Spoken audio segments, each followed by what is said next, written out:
habang nag-ano tayo na nakbo, kwentuhan lang tayo. Ito, sakop ng Kanhaway, Gindulman. Sa bandang kanan yung guys ha, yung dagat. Dito sa bandang kaliwa naman ay bukid. Wala tayo sa interior, dito tayo sa coastal.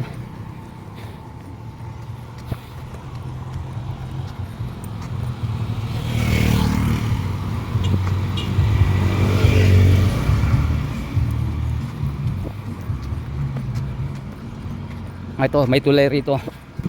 Yan guys, pakita ko lang sa inyo. Sa bandang kanan, yan sinasabi ko, dagat yan, oh. Ito suba. Yan dagat.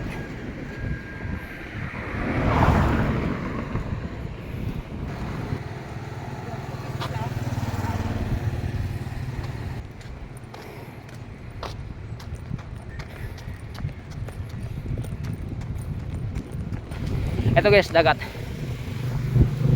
Pakita ko lang sa inyo. Nandito na siya malapit. Maalon ngayon.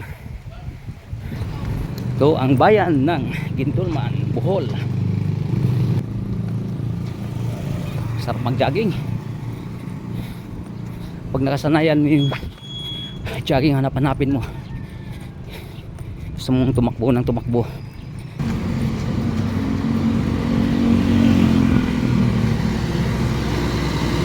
Dito kumpleto na rin tayo.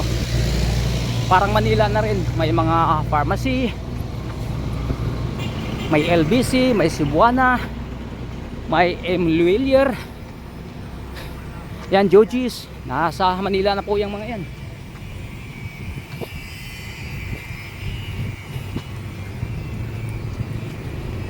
Ito,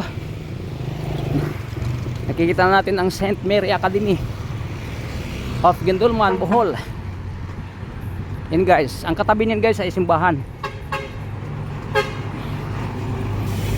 Yun, kung nakita natin yung kampanaryo, may sign of cross, yan ang simbahan. Katabi ng St. Mary at katabi ang elementary.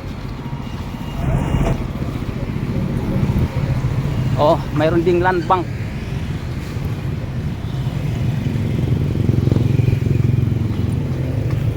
Wala ka na rin hanapin pa rito. Dito ang center. Nandyan ang center. Ito ang Gindulman Town Hall. Yung mga ambulansya natin nakaparada. Gindulman Town Hall. Sa kabila guys yung simbahan. Dito nag-graduate yung asawa ko sa St. Mary Academy. Siya ang lehitimo rito sa bayan ng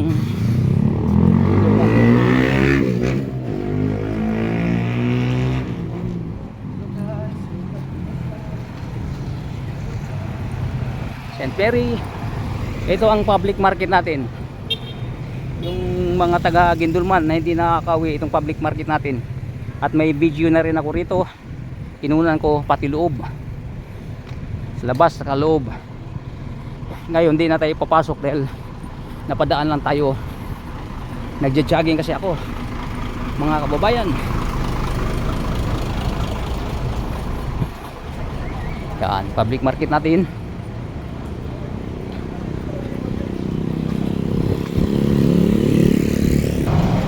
Yan o, Southern Star. Dito Proceres yan. Sama yan, isang company lang yan.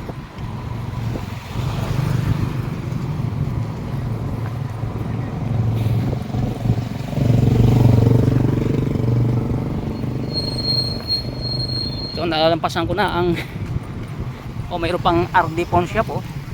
RD Pawn Shop Cebuana.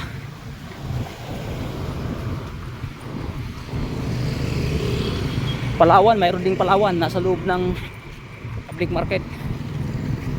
Ay.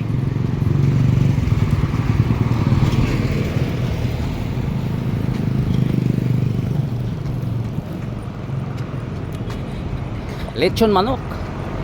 San Pedro, Senyor Pedro. Dami dito lahat. Andito na. Paggawa ng motor, mga talyer, mga junk shop, lechon manok, oh.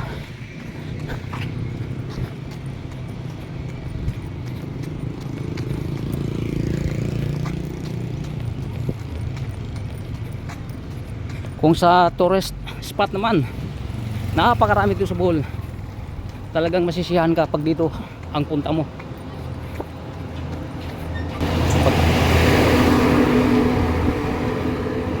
Tambunting. Yan. Palawan.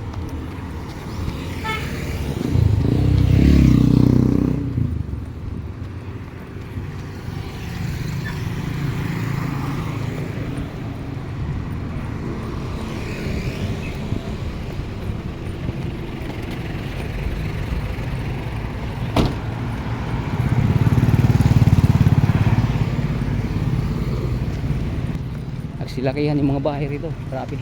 Nung umalis ako rito, hindi ganito kaganda. Pero ngayon, sobrang ganda. So, kaya na, no?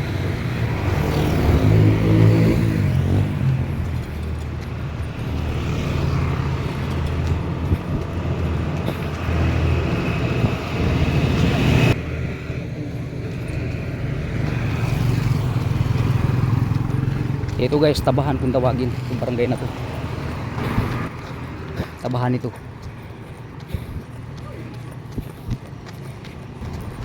Ayan, malaking ano nila, oh. Mayroon din silang covered court. Yamaha. May mga gasolinahan. Kaya guys, dito nga kumpito rito.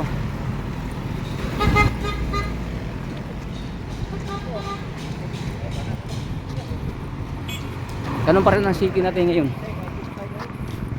Tagbilaran City pa rin.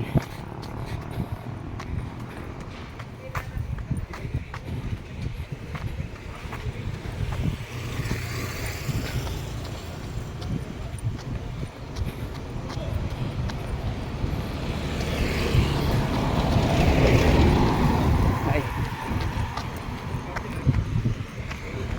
Yan, kung tawagin punta.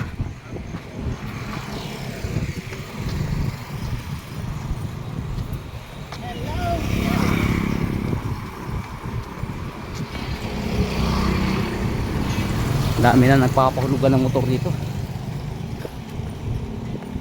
Strong Moto Sentrum.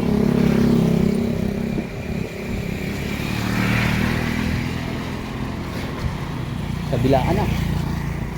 Sa kabila mayroon din, oh.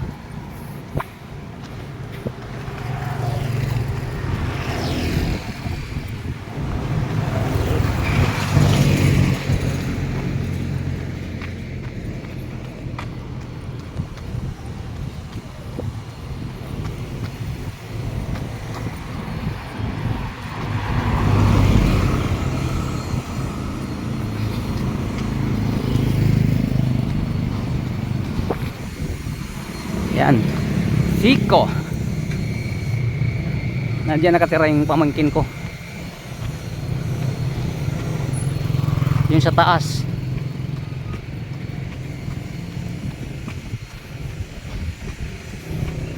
Sasakyan nila guys, sa gilid.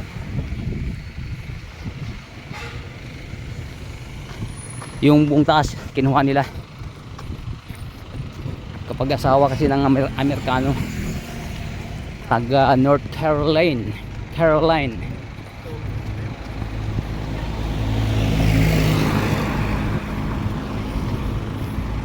Hardware.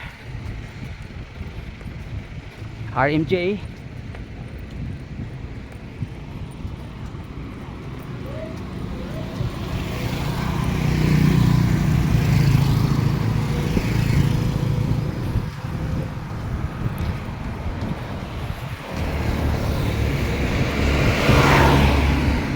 Ito ang Raj. Kaibigan ko may-ari nito. Si Tayo Hanyula. Namamayagpag po siya dito sa aming bayan sa ngayon. Ang dami niyang negosyo, maraming business na hinahawakan. Mayroon pa silang beach.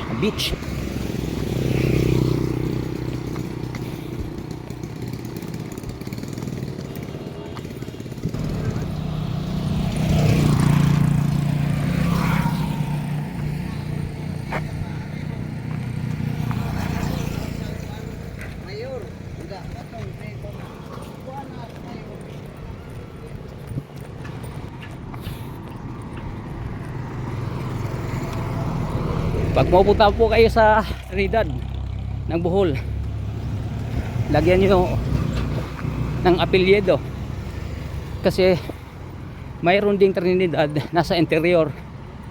Pag sinabing Gindulman, Trinidad Gindulman, Bohol, dito yan sa amin. Pag Trinidad lang, Bohol, nandun sa interior yun. Baka mapunta kayo sa interior kung dito lang ang puntan nyo. Sa amin, Trinidad, Gindulman, Bohol.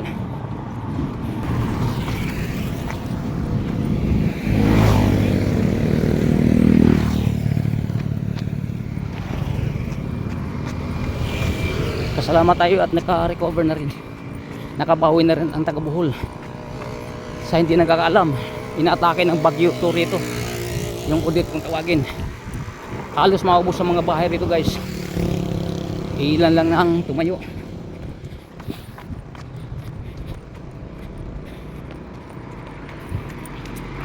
Pero yung bahay ng tatay ko ay durog.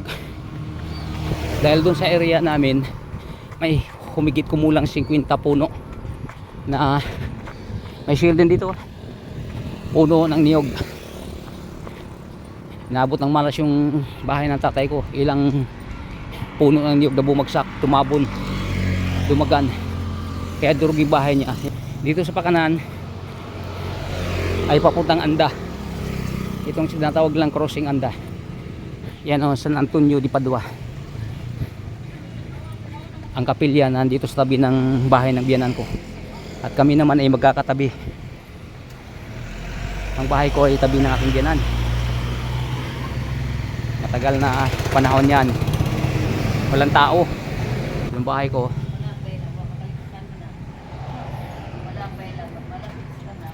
Yan nandiyan ang asawa ko at saka yung biyanan ko, sinaypilin, si Fe.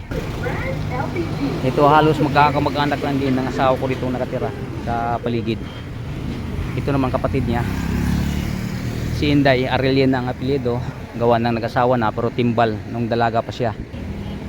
O guys, maraming salamat sa pagsama nyo sa akin sa jogging na ginagawa ko sa umagang ito. Bye bye, God bless us all.